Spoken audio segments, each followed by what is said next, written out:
இப்ப ஆளுநராக திரு அர்லேக்கர் அவர்கள் தொடர்றாரு தமிழ்நாட்டுக்கு. அவர் கேரளாவுக்கு ஆளுநர், பொறுப்பு ஆளுநராக தமிழ்நாட்டு வகிக்கிறாரு. இப்போ தமிழ்நாட்டு மக்கள் வாக்கு செலுத்தினாங்களா என்னன்னு தெரியல. இல்ல எந்திரத்தை பயன்படுத்தி ஹேக் பண்ணி வாக்கு வாங்கினாங்களான்னு தெரியல. இல்ல உண்மையிலேயே திராவிட கட்சிகளான அதிமுக, திமுகவுக்கு மாற்றாக கொதிநிலையில் இருந்த மக்கள் தான் வாக்கு செலுத்தி கொண்டு வந்தாங்களா அப்படிங்கிறது தெரியல. இல்ல கிரக அமைப்புகள் தான் விஜய்க்கு கை கொடுத்ததா என்பது எதுவும் புரியல.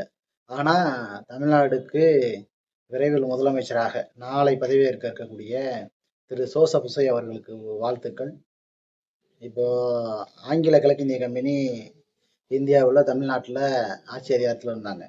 அப்ப தில்லிக்கு தகவல் கொடுக்கறதுக்காக அப்ப கொண்டு வரப்பட்ட ஒரு பதவி தான் ஆளுநர் பதவி. அந்த பதவியை இன்னும் வச்சு தொங்கி தொங்கி தொங்கி தொங்கி தெரியுது.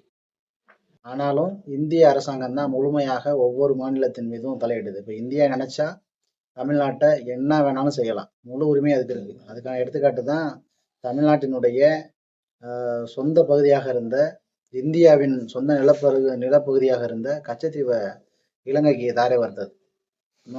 மாநில அரசுகிட்ட கேட்கலைன்னா சட்டப்பூர்வமா கேட்கல, கள்ளத்தனமா ஒருவேளை கேட்டிருந்திருக்கலாம். அதுக்கு அவங்க ஒப்புதல் கொடுத்துருந்துருக்கலாம். அது அரசியல் காரணங்கள்னு வச்சுக்கோங்க.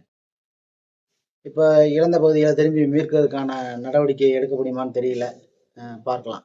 அது ஒரு பக்கம் இருக்கு. அப்ப என்னன்னாலும் செய்ய முடியுன்ற அளவுல தான் இருக்கு.